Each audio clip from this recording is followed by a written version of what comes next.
Dear viewers, Assalamu alaikum.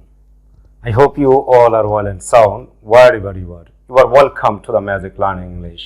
Dear viewers, আজকের ভিডিওতে আমি ম্যাজিক রুল 119 নিয়ে আলোচনা করব, যার মাধ্যমে আপনারা বাংলা দেখে খুব সহজেই ইংরেজিতে অনুবাদ করতে পারবেন এবং ফ্লুয়েন্টলি ইংরেজিতে কথা বলতে পারবেন। তবে শর্ত হচ্ছে যে আপনাদেরকে অবশ্যই পুরো ভিডিওটি না টেনে শুরু থেকে শেষ পর্যন্ত দেখে যেতে হবে। আর ইতিমধ্যে যারা আমার চ্যানেলটিতে সাবস্ক্রাইব করেছেন তাদেরকে অসংখ্য ধন্যবাদ, আর যারা এখনো সাবস্ক্রাইব করেননি তারা এখনই সাবস্ক্রাইব করে পাশে থাকা বেল আইকনটি বাজিয়ে দিন, যাতে করে যথাসময় আমার প্রত্যেকটি ভিডিও পেতে পারেন এবং সেই অনুসারে প্রস্তুতি নিতে পারেন। Dear viewers, so let's get started. Magic rule 119.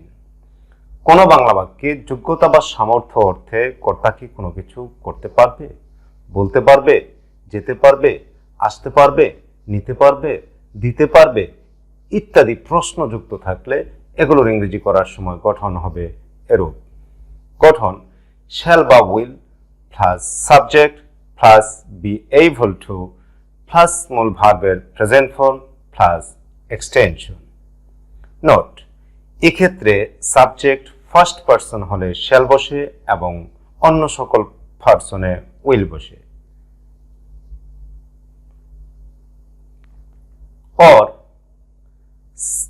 or can plus subject plus মূল ভার্বের present form plus extension. Dear viewers, তাহলে আসুন আরো একবার প্র্যাকটিস করা যাক। Magic rule 119। কোন বাংলা বাক্যে যোগ্যতা বা সামর্থ্য অর্থে কর্তা কি কোনো কিছু করতে পারবে, বলতে পারবে, যেতে পারবে, আসতে পারবে, নিতে পারবে, দিতে পারবে ইত্যাদি প্রশ্ন যুক্ত থাকলে এগুলোর ইংরেজি করার সময় গঠন হবে এরূপ। গঠন shall বা will plus subject plus be able to plus মূল ভার্বের present form plus extension plus প্রশ্নবোধক চিহ্ন। নোট, এক্ষেত্রে সাবজেক্ট ফার্স্ট পারসন হলে shall বসে এবং অন্য সকল পারসনে will বসে। or can plus subject plus মূল ভার্বের present form plus extension plus প্রশ্নবোধক চিহ্ন।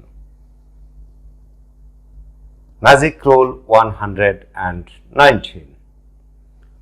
কোন বাংলা বাক্যে যোগ্যতা বা সামর্থ্য অর্থে কর্তা কি কোনো কিছু করতে পারবে, বলতে পারবে, যেতে পারবে, আসতে পারবে, নিতে পারবে, দিতে পারবে ইত্যাদি প্রশ্ন যুক্ত থাকলে এগুলোর ইংরেজি করার সময় গঠন হবে এরূপ।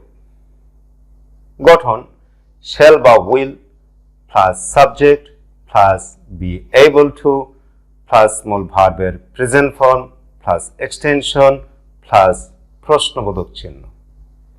নোট, এক্ষেত্রে সাবজেক্ট ফার্স্ট পারসন হলে shall বসে এবং অন্য সকল পারসনে will বসে।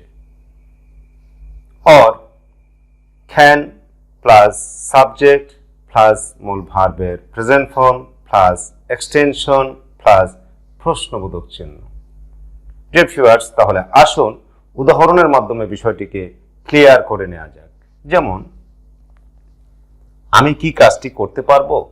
এই বাক্যটিতে সাবজেক্ট হলো আমি, আমি ইংরেজি আই, আর আই এর সাথে বসে shall, সেজন্য আমরা গঠন অনুসারে প্রথমেই বসাবো shall। তারপর গঠন অনুসারে সাবজেক্ট, বাংলা বাক্যটিতে সাবজেক্ট হলো আমি, আমি ইংরেজি আই, সো বসালাম আই। তারপর গঠন অনুসারে be able to বসালাম be able to। তারপর মূল ভার্বের প্রেজেন্ট ফর্ম, বাংলা বাক্যটিতে মূল ভার্ব হচ্ছে করা, করা ইংরেজি ডো, সো বসালাম ডো। তারপর এক্সটেনশন বা বাকি অংশ, এক্সটেনশনে রয়েছে কাজটি, কাজটি ইংরেজি দি ওয়ার্ক, বসালাম দি ওয়ার্ক। তারপর প্রশ্নবোধক চিহ্ন, বসালাম প্রশ্নবোধক চিহ্ন। তাহলে আমি কি কাজটি করতে পারবো এর ইংরেজি হচ্ছে shall I able to do the work। or দ্বিতীয় গঠন অনুসারে প্রথমে আমরা বসাবো can, বসালাম can।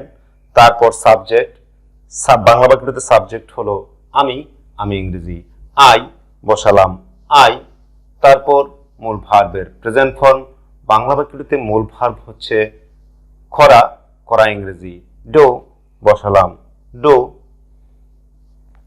তারপর এক্সটেনশন বা বাকি অংশ, এক্সটেনশনে রয়েছে কাজটি, কাজটি ইংরেজি দি ওয়ার্ক। সর্বশেষ প্রশ্নবোধক চিহ্ন, বসালাম প্রশ্নবোধক চিহ্ন। তাহলে আমি কি কাজটি করতে পারবো, এর ইংরেজি হচ্ছে can I do the work. পরের উদাহরণে সে কি এখানে আসতে পারবে, এ বাক্যটিতে সাবজেক্ট হলো সে, সে ইংরেজি হি, আর হির সাথে বসে উইল। সেজন্য আমরা প্রথম গঠন থেকে প্রথমেই বসাবো উইল। তারপর গঠন অনুসারে সাবজেক্ট, বাংলা বাক্যটিতে সাবজেক্ট হলো সে, সে ইংরেজি হি, বসালাম হি। তারপর গঠন অনুসারে বি এবল টু, বসালাম বি এবল টু। তারপর মূল ভার্বের প্রেজেন্ট ফর্ম, বাংলা বাক্যটিতে মূল ভার্ব হচ্ছে আসা, আসা ইংরেজি খাম, বসালাম খাম। তারপর এক্সটেনশন বা বাকি অংশ, এক্সটেনশনে রয়েছে এখানে, এখানে ইংরেজি হিয়ার, বসালাম হিয়ার। তারপর সর্বশেষ প্রশ্নবোধক চিহ্ন, বসালাম প্রশ্নবোধক চিহ্ন।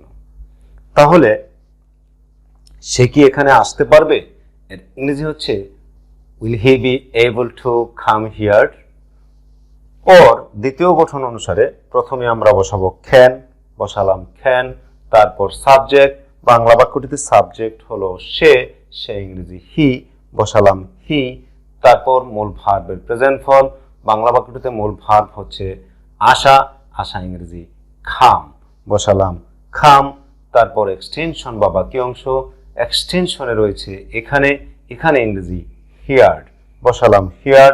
সর্বশেষ প্রশ্নবোধক চিহ্ন, বসালাম প্রশ্নবোধক চিহ্ন।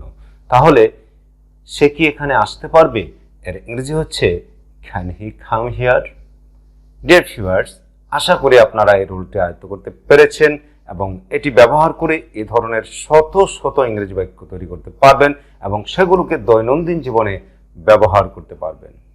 Dear viewers, if the lesson is helpful for you, please don't forget to like, comment and share, and then subscribe to the channel to get more videos about learning English in future. Thanks a lot for staying with me so long. Allah Hafiz.